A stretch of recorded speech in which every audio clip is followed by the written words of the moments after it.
there, everybody, and welcome back to another year of the Explaining History podcast. Thanks very much, and I apologise, I've been away for a few days, or a couple of weeks in point of fact, so there hasn't been any podcast updates over Christmas, but we're going to really get back into it with some exciting new stuff now in the new year. Okay, so before we get started on today's podcast, a few little bits of info for you. Firstly, you can check out my new guest blog in the Huffington Post. Look for Nick Shepley under Huffington Post UK. I'll be talking about history, teaching, and a few other things that I'm involved in. There is also a monthly review podcast we've got finalised with IB Tourists, our kind donator of books, and just so you know, in the interests of transparency, they are not donating me any money, which is, a bad thing, but hey. This is going to start at the end of this month, hopefully with a review of some British history titles. So we're going to be looking at some British history in a moment. On the thorny topic of money, we are a pay-as-you-feel service here at Explaining History, so the content is all absolutely free in every regard and independent of anyone else, but donations would help the annual running of the podcast immensely. There have been some incredibly kind and generous people who've donated in the past, but obviously anybody who is able to help with the cost of hosting particularly, we'd love to hear from you, and you can drop me a line at info@explaining history if you're able to contribute anything, but if not, don't worry about it, just enjoy the podcast. Anyway, the thing that I want to talk today about is a really curious period of time in Britain from the mid-70s really up to the end of the 1980s, and it's the relationship between pop music and radical politics and how the two come to be entwined. Now, the moment of radicalisation of pop music, particularly in the 1970s, was brought about by alcoholic blues legend Eric Clapton. It's a moment that's gone down in British pop culture history, but it has a significant subtext, a significant backdrop to it. In August 1976, on the 5th of August at the Birmingham Odeon, Clapton came on stage drunk and began a lengthy tirade against black people and other immigrants into the UK. He reeled off all sorts of horrendous racist language that I won't repeat here, though you can find the full transcript of what he said. He essentially said that he was emigrating, and that Enoch Powell had been, who had obviously been the key political figure in Birmingham some 8 years previously. He made his inflammatory Rivers of Blood speech, that he claimed that Enoch Powell was a visionary and a man who should be listened to. Now, it was this moment that galvanised activists to write to that bastion of music taste and analysis, the New Music Express, the NME, and to demand that action was taken against racism in music. Now, you've got to imagine the context of British race relations in the mid-1970s. I mean, had there not been a far-right movement in the 70s, had there not been violence against black and Asian people in the 70s, and what Clapton had to say would probably have been forgotten. But the bigger contextual picture was the rise of the National Front in Britain, the fascist organisation that kind of eventually morphed into what nowadays is the British National Party, many of whose members have now joined UKIP. The period of economic crisis that Britain had been undergoing since the mid-1960s, as the world economy slowed down and certainly went into crisis after the oil crisis in 1973. But Britain had been underperforming due to low investment, poor management, desperately bad industrial relations, and the progressive relative economic decline that had been ongoing since really the 1950s. This all created a backdrop for racial violence and racial tensions as immigrants from the former empire were now being blamed for the rising unemployment of the 1970s. Of course, they had nothing to do with it whatsoever, and in fact, their immigration to Britain had been actively encouraged, indeed, by Enoch Powell himself, who believed that the transport network would be ably served by black and Asian immigrants, while obviously white workers would do far superior work in his view. So there is a kind of a mixture of factors that meet in the mid-1970s that fuel racial tensions, racial animosities, and the far right. And you see, really, what you're seeing really is this kind of embattled and threatened white working class that's really been threatened not by black and Asian people and their perceived ability to work for lower wages, but by the forces of globalisation that are impinging on Britain. Britain had continued after the end of the Second World War to consider herself a country that was really above these considerations, or one that could indefinitely go on with high state spending, a declining economy, and large expensive overseas commitments, and not wind up facing economic crises such as devaluation or the IMF bailout that happens in 1976. And it's this kind of shuddering realisation that Britain isn't immune to the cold winds of global recession, and that Britain isn't as she was 100 years beforehand. It was a freelance photographer for the Sunday Times, Red Saunders, who first wrote into the NME and demanded that something be done, and received quite an enormous response, and founded a group called Rock Against Racism. This was in 76, just at the beginning of punk, one of the first and most significant contributors to Rock Against Racism, a relatively unknown group at the time, but soon to reach global superstardom, was The Clash. The interesting thing about this, and the reason why I'm talking about it, and it's not a sort of a small and irrelevant historical footnote, is the combination of Rock Against Racism and then a year later the development in 1977 of the Anti-Nazi League became a mass movement in Great Britain.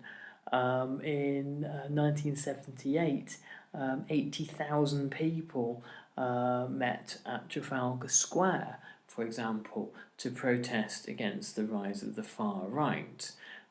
If you imagine that in 1936 at the Battle of Cable Street, you're looking at roughly an equivalent number of protesters, something about 100,000, though official statistics vary. There are interesting in numbers alone certain parallels. When in his history on the subject, Dominic Sandbrook wrote about the Anti-Nazi League and particularly its associations with the Socialist Worker Party. He argued that the Anti-Nazi League were really attempting to emulate the great and glorious Battle of Cable Street, when Oswald Mosley's black shirts were chased off the streets by anti-fascist protesters. Whether this is the case or not, I don't know. However, obviously it's difficult to emulate such things because you're existing in very different historical circumstances. Oswald Mosley, of course, was marching through the Jewish East End of London at the same time that Hitler was passing anti-Semitic laws in Germany. So it is a really very different set of affairs to the events, anti-Nazi street battles in 1978 against the National Front, who fascism in 1978 has nowhere near the power and significance it has in Europe in 1936. But of course, with all these movements, they're always wrapped up with a high degree of romanticism, and that's perhaps to be slightly expected. Rock Against Racism, as the late 70s progressed, becomes interested in a variety of issues, such as the ongoing involvement of Great Britain in Northern Ireland during the Troubles in Northern Ireland, the apartheid regime in South Africa, and the civil war in Rhodesia, then Zimbabwe, and finally the whole political scene on the anti-racist radical left is turned on its head by the emergence in 1979 of Margaret Thatcher. Now, you can safely say about Margaret Thatcher, irrespective of where you stand on the subject of her legacy, she's nothing if not polarising. And for the Anti-Nazi League and Rock Against Racism and the fellow travellers of that movement, their politics spread out really from being single issue campaigning over the subject of anti-racism towards a much broader resistance, cultural resistance to the monetarist and neoliberal economic and social policies of Margaret Thatcher. Throughout the movement, a broad sense of tolerance of a whole range of different lifestyles, questions of class, gender, race, and sexuality are brought up. I mean, one good example of that would be Tom Robinson, the Tom Robinson Band, and their Tom Robinson's anthem, "Sing If You're Glad to Be Gay," which was the first song which had explicitly discussed homosexuality in any positive light at all. It's interesting. From then on, you get actually throughout the 1980s, you get a generation of artists who are able to be kind of openly gay. Many of them on the left, for example, the Communards and Jimmy Somerville. And for a decade which was not marked by its tolerant attitudes towards sexuality, that you do get this profusion of pop acts and performers that explicitly talk about it and do it very well and sell an awful lot of records. Now, one of my Christmas reads, and the reason I'm talking about this, has been Daniel Rachel's Walls Come Tumbling Down, which is a fascinating book on this entire period. And one of the things that he argues is that for the first time ever, the mixture of pop and politics comes together, that this hadn't really existed in British popular culture beforehand. By and large, I think this is valid. I've talked before on this podcast about John Lennon in the early 70s and his attempts at social activism. But most of that was done in America. It was fairly short-lived. and it was not really emulated by anyone else in any high profile or meaningful way across the industry. You have a far greater incidence of activism in America throughout the 1960s, kind of petering out in the 1970s as the hippie moment dies. But the anti-racist movement that morphs into a kind of a more broader left association between pop music and politics really emerges in this particular time period.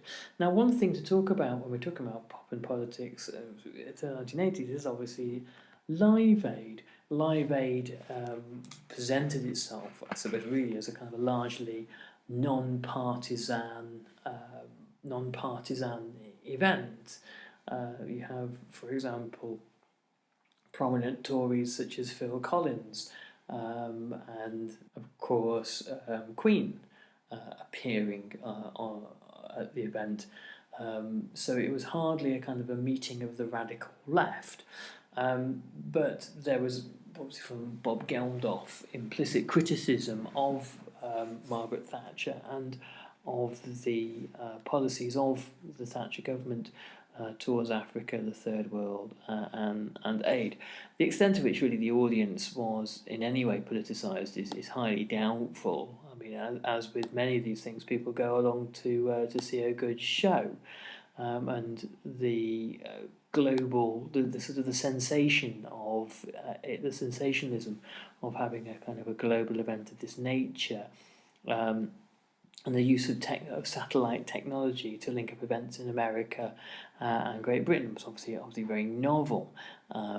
The sort of naivety really around aid at that time and about what could be achieved and about how much public altruism in Britain and America and the wealthy world could really bring about meaningful change in countries like Ethiopia was very much of its moment and surrounded by a great deal of ignorance on that. I want to talk actually about Live Aid on its own in greater depth at another time. So I'm not going to go too deeply into that one right now. But what I want to talk about in addition to this is the emergence of Red Wedge, which was just the kind of the final thing I'm going to discuss in this podcast. Red Wedge was one of the first explicitly partisan aspects of the kind of the left and British pop music. A coalition of musicians, predominantly featuring Billy Bragg, backed the Labour Party in the early to mid 1980s. It was slightly predated by the development in 1979 of the group The Specials. Specials, founded in Coventry by Jerry Dammers, who was an explicitly socialist musician and record producer who wanted to create a fusion of black and white music and create a group where both black and white people appeared on the stage. Up until that point, there had been this kind of concern that black and white groups shared the stage but never together and never united as one. And the Specials were, as a ska band, explicitly meant to be that. The Specials' big hit was Ghost Town, which was a kind of a visceral condemnation of Margaret Thatcher's Britain, and it was a protest song against unemployment and the effect of monetarist economic policies on Britain's young people and the kind of spiralling mass unemployment of the early 1980s, which rivaled and even in some instances eclipsed that of the 1930s. So the importance of Ghost Town can't be understated, particularly on the British left. The Falklands War in 1982 and the miners' strike in 1984 again are two moments where pop music becomes politicised. For example, if you look at the work of Elvis Costello, the song Shipbuilding, a protest song which depicts the shipbuilding towns of the northeast of England creating warships in order to go and essentially fight a war for the powers that be. And the work of Billy Bragg as well, that developed really as a result of the miners' strike. And as I mentioned before, Billy Bragg and the lead singer of the former group, the Jam, Paul Weller, were the founding members of Red Wedge, which was a kind of a coalition of artists who were dedicated to ousting Margaret Thatcher from office in the next general election. Red Wedge also was joined by actors and activists, filmmakers, comedians, the radical fringe of 1980s stand-up comics like Alexei Sale and Ben Elton and people like that, who were considered very daring and cutting edge at the time, to support the Labour Party in the 1987 general election. In 1987, Red Wedge conducted tours of marginal constituencies, headlining small town halls and local working men's clubs and things like that, with musicians, comedians, and filmmakers and actors, and the great and the good of the kind of the British cultural left. But it's what happened after the election that really matters, sadly. The Conservative Party were returned on a massive mandate. The most austere aspects of monetarism were being abandoned by the mid-1980s by Nigel Lawson, who generated a huge and ultimately a sustainable boom. By 1987, there was appeared to be a significant amount more prosperity in the country. And when Labour were defeated again, not all of the lessons of Red Wedge were abandoned or ignored. In fact, a new young PR director for the party, Peter Mandelson, saw the degree of cultural engagement that people like Paul Weller and Billy Bragg had brought about for Labour, and saw that there was something really quite valuable in it. Mandelson was happy to abandon the politics and follow a broadly similar economic model to Margaret Thatcher. But 10 years later, when it was Labour's moment to sweep to power in 1997, embracing all aspects of cultural policy and embracing fellow traveller musicians, the likes of Damon Albarn or Noel Gallagher or whoever else you could get into number 10 for champagne and canapes, but not politics, was a key part of Labour's strategy. So much so that on the eve of the next general election, the Labour Party approached the author J.K. Rowling, author of Harry Potter, and actually asked, amazingly, whether Harry Potter would become a new Labour mascot, whether they could own the rights to Harry Potter. So that shows you how far politics had gone by the end of the millennium, in terms of seriousness, shall we say. Okay, well, I've gone on for long enough. Walls Come Tumbling Down is a great read. I entirely recommend it, and the reason, again, why, is because it helps to fill in this really interesting and little understood period in British political and cultural history, when ordinary people, far from the kind of the megastars of the music industry, your Freddie Mercury's, your David Bowie's, aren't really getting involved in this one. fairly ordinary people took responsibility to unite and organise against racism in Great Britain, albeit with mixed results. Anyway, look forward to catching you all on the next Explaining History podcast, and I hope you all had a great Christmas and New Year, and here's to hopefully a trauma-free 2017. Take care.